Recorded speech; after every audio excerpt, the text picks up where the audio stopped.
So hello everyone. तो आज हम लोग स्टार्ट कर रहे हैं एनसीईआरटी का नंबर सिस्टम में एक्सरसाइज 1.2। एक्सरसाइज 1.2 इसमें जो पहला क्वेश्चन आप लोग ध्यान से देखिए। लिखा हुआ है state whether the following statements are true और फॉल्स, जस्टिफाई योर आंसर्स। मतलब हमें ये बताना है कि क्या ये स्टेटमेंट सही है या गलत है, और अगर सही गलत है तो उसमें आपको जस्टिफिकेशन देना पड़ेगा कि आखिर क्यों सही है। तो जैसे पहला क्वेश्चन है, आप ध्यान से देखिए, every irrational number is a real number. जो पहला क्वेश्चन है आप ध्यान से देखिए, एवरी इर्रेशनल नंबर, एवरी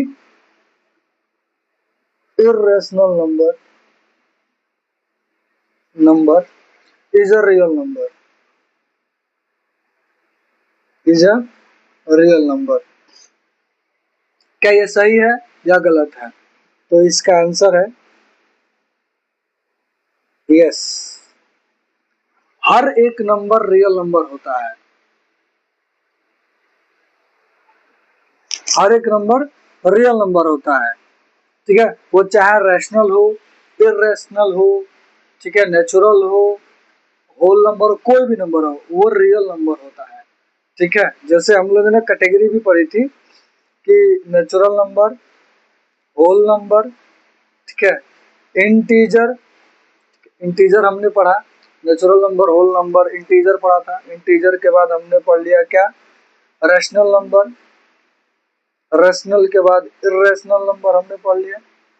ठीक है, और इसके बाद हमारा आता है रियल नंबर। रियल नंबर ये कंप्लीट कॉम्बिनेशन होता है, मतलब ये जितने नंबर हैं ये सब रियल नंबर होता है, चाहे वो इरेशनल हो, रैशनल हो, इंटीजर हो, होल नंबर, नेचुरल नंबर। ठीक है, तो ये याद रहेगा आपको, ये ध्यान दीजिएगा। ठीक है, तो अब ये आंसर क्यों जस्टिफाइड है? जस्टिफाइड तो हम लोग बोल सकते हैं कि जैसे एक इरेशनल नंबर वो नंबर होता है जो पी बाई क्यू के फॉर्म में नहीं लिखा जा सकता। ठीक है, जिसमें q not equal to zero होता है। तो रियल नंबर क्या होता है?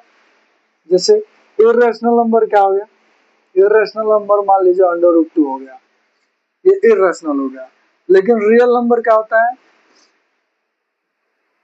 रियल नंबर क्या होता है? तो रियल नंबर सारे नंबर्स होता है, 1 2 under root two, under root three, 0.11 ये सारे नंबर्स रियल नंबर होते हैं। ठीक है, तो ये आप जस्टिफाई कर सकते हैं वहां पे कि हाँ, every irrational number is a real number.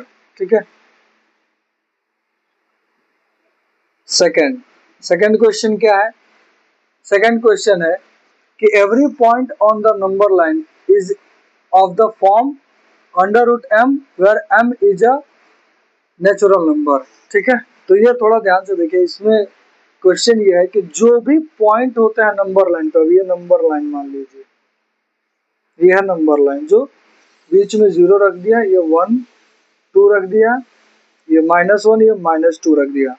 अब ये बोल रहा है कि every point on the number line is of the form, जो कि अंडर रूट एम के फॉर्म में है, अंडर रूट एम के फॉर्म में है, वो एक नेचुरल नंबर है। तो एम के जगह पर एक काम करते हैं हम लोग, 1 बाय 1 नंबर रख के ट्राई करते हैं। और नेचुरल नंबर आपको पता है 1 2 3 4 इन्फाइनिटी तक जाता है। ठीक है, ये 1 2 3 4 के फॉर्म में होता है, अंडर रूट के फॉर्म में नहीं होता है। तो अंडर रूट एम के जगह पे अगर मैं ट्राई करूं, ये वैसे तो ये फॉल्स है, इसके आंसर सीधे सीधे आप लिख सकते हैं फॉल्स, फॉल्स। लेकिन कैसे जस्टिफाई करेंगे? तो let m is equal to 2। अब एम के जगह पर 2 रखते हैं, देन अंडर रूट 2। ठीक है, एम के जगह पे हमने then under root m is equal to under root 2 हो जाएगा। क्या अंडर रूट 2 एक नेचुरल नंबर है? No, under root 2 is not a natural number. बस, इसलिए स्टेटमेंट क्या हो गया, फॉल्स हो गया। ठीक है, अगला देखते हैं question. Every real number is an irrational number. अब अगर ध्यान से देखेंगे पहले क्वेश्चन को, आप थोड़ा सा ध्यान से देखिए पहले क्वेश्चन को। बोल रहा है क्या कि every irrational number is a real number. ये तो हो गया कि हम ऊपर से नीचे आ रहे हैं, तो हाँ इरेशनल रियल नंबर हो सकता है। थर्ड क्वेश्चन ठीक इसको उल्टा कर दे रहा है कि क्या हर रियल नंबर इरेशनल नंबर है? नहीं भाई। ठीक है, तो ये रियल नंबर के जगह पे आ गया, real number is an irrational number, यही पूछ रहा है, इज एन इरेशनल नंबर। तो नहीं, हर रियल नंबर इरेशनल नंबर नहीं होता है। क्यों? क्योंकि 2, 3, 4 एक एग्जाम्पल ले रहे हैं, ये फॉल्स हो जाएगा, इसका आंसर फॉल्स। तो थर्ड है फॉल्स हो जाएगा। क्यों? Since 2, 3, 4 are real numbers but not irrational numbers। ये irrational numbers नहीं है। ठीक है, तो ये एक एग्जांपल है। सेकंड क्वेश्चन आता है, ये फर्स्ट के ही तीनों क्वेश्चंस थे स्टेटमेंट पे था।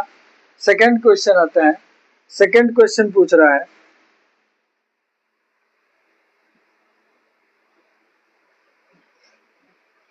सेकंड क्वेश्चन है are the square roots of all positive integers irrational?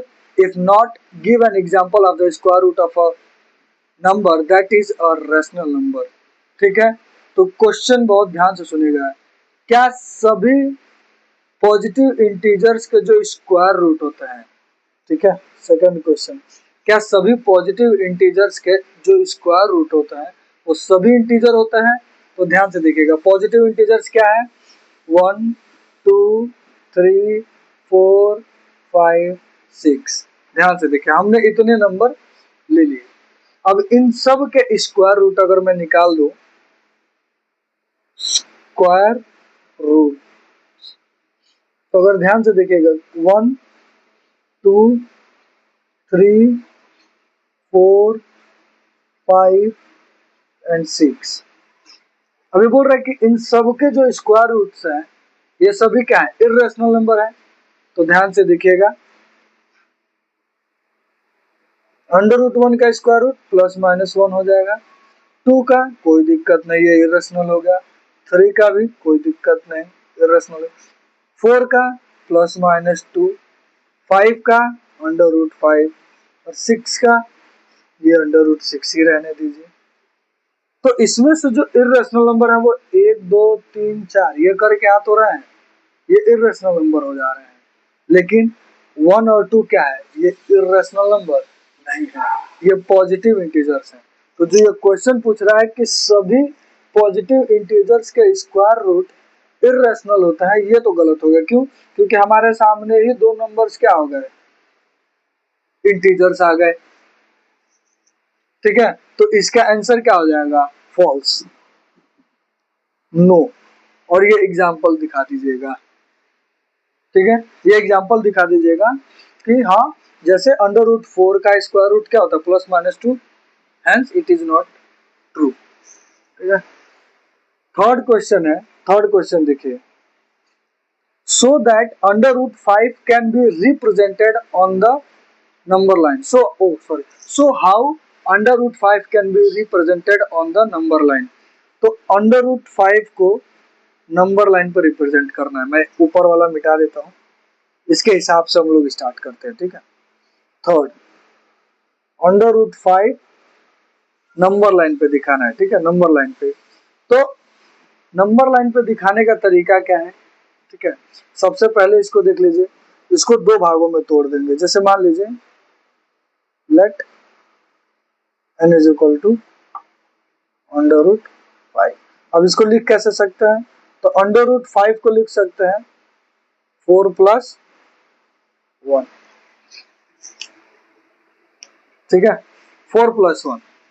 अब ध्यान से देखिएगा, 4 का जो स्क्वायर रूट होता है इसको क्या लिख सकते हैं? ऐसे 2 का स्क्वायर +1 √ करके ऐसे लिख सकते हैं।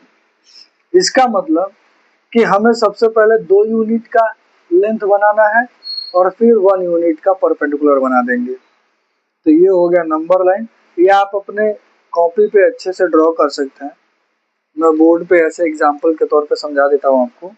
तो ये मान लीजिए 0, ये हो गया ए, ये हो गया बी, इन दोनों का लेंथ मैंने मान लिया 2 यूनिट, ठीक है, 2 यूनिट्स। और इसी के ठीक परपेंडिकुलर जितना ये लेंथ है इसके आधा 1 यूनिट का हमने परपेंडिकुलर बना दिया, ये हो गया 1 यूनिट, ठीक है, ये हो गया 1 यूनिट। अब इसको मैंने यहाँ से जोड़ दिया, मैंने स्केल लिया और इसको जोड़ दिया, स्केल लिया इसको जोड़ दिया, तो ये 1 यूनिट हो गया, ये 2 यूनिट हो गया, ये 2 यूनिट और ये 1 यूनिट। अब क्या करेंगे, हमने कंपास लिया, इसको मेजर कर लेंगे, यहाँ से यहाँ तक कंपास को मेजर कर लेंगे, यहाँ तक मेजर कर लेंगे। अब मेजर करने के बाद इसको ऐसे नीचे की तरफ क्या कर देंगे, कट कर देंगे। तो नीचे जहां भी कट करेगा ना, सपोज करिए वो कंपास गिर के यहाँ आ गया, ठीक है, ये जहां कट कर देगा ये जो पॉइंट होगा ये अंडर रूट है 5 होगा। बहुत सिंपल है। 2 यूनिट का ये 1 यूनिट का ले लेंगे और कंपास से ये मेजर करके जो भी ये कट करेगा नंबर लाइन को, जहां पर भी कट करेगा वो अंडर रूट क्या होगा, 5 होगा, ठीक है, बहुत सिंपल है।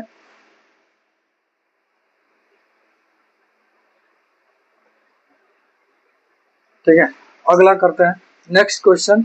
नेक्स्ट क्वेश्चन वो क्लासरूम एक्टिविटी के लिए बात कर रहा है, मैं हल्का फुल्का आपको समझा देता हूँ, आप अपने क्लास में ट्राई कर सकते हैं कैसे होता है, मैं समझा देता हूँ करना कैसे है। तो जो फोर्थ क्वेश्चन है classroom activity, constructing the square root spiral. Spiral आपको पता है, स्पाइरल ऐसे होता है, ऐसे स्पाइरल बनता है, मेरा मतलब ठीक नहीं है बना, लेकिन ऐसे ही एक होता है स्पाइरल। तो क्वेश्चन है कि constructing the square root spiral, ठीक है, take a large sheet of paper, एक बड़ा सा पेपर लेना है, ठीक है, take a large sheet of paper and construct the square root of spiral in the following fashion. ठीक है, बड़ा सा पेपर हमने ले लिया, मैं ये बोर्ड को ही बड़ा पेपर मान लेता हूँ। अब कह रहा है कि in the following fashion start with a point O and draw a line segment O B, OP, OP1, ठीक है, तो हमने एक पॉइंट ले लिया ओ, इसने बोला कि OP1 यूनिट लेंथ का बनाइए, तो यूनिट लेंथ का हमने OP1 बना लिया, ये देख लीजिए, ये हो गया, सपोज करिए P1, ये हो गया O। अब अब ये क्या बोल रहा है कि draw a line segment P1 P2 perpendicular to OP1। अब इसके परपेंडिकुलर हमने एक P1 P2 बना दिया, ये हो गया P2, ये परपेंडिकुलर हो गया, ठीक है। Now draw a line segment P2 P3 perpendicular to OP2। अच्छा, आप ध्यान से देखिए, अब किसके परपेंडिकुलर, इसके परपेंडिकुलर नहीं बनाना है, ऐसे बन जाएगा। हमने इसको OP1 को क्या कर दिया, OP2 को जोड़ दिया। अब ये जो OP2 है इस पर हम और परपेंडिकुलर बनाएंगे यूनिट लेंथ का ही, यूनिट लेंथ ही है, ये हो गया P3, इसको फिर हमने जोड़ दिया, ऐसे साइमल्टेनियसली बनाना है। अब इसके परपेंडिकुलर यूनिट लेंथ का और बनाना है, ठीक है, इसको भी जोड़ देंगे, ठीक है। अब इस पर परपेंडिकुलर बनाएंगे और इसको भी जोड़ देंगे।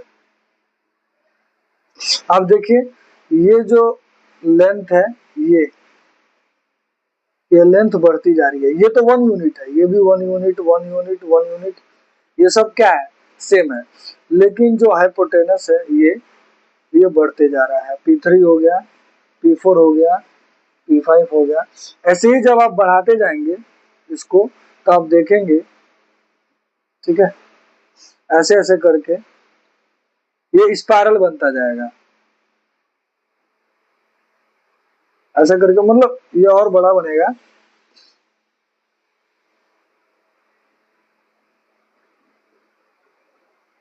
ऐसे स्पाइरल बनता जाएगा। तो ये इसी की बात कर रहा है, स्पाइरल बनाने की। तो ये एक क्लासरूम एक्टिविटी है, इसको आप क्लास में कर सकते हैं, कोई वो नहीं है, आप अपने समय से इसको कर लीजिएगा। तो बहुत इजी है, आराम से बन जाएगा ये। ठीक है, ये लेंथ बढ़ते जाएगा, बस ये वाला लेंथ जो है ये बढ़ते जाएगा। ठीक है, ये बढ़ते जाएगा। ये थोड़ा गड़बड़ हो गया है, ये और नीचे आएगा, ऐसे ऐसे करके जाएगा। तो ये पूरा एक स्पाइरल बनेगा, बड़ा सा स्पाइरल। ठीक है, तो ये मैंने स्टेप आपको समझा दिया ये कैसे बनेगा। यहाँ तक अगर किसी को कंफ्यूजन हो तो आप कमेंट बॉक्स में बता दीजिएगा, मैं आपको सॉल्यूशन आपको प्रोवाइड कर दूंगा। तो मिलते हैं आपसे नेक्स्ट वीडियो में अगले एक्सरसाइज में। Thank you.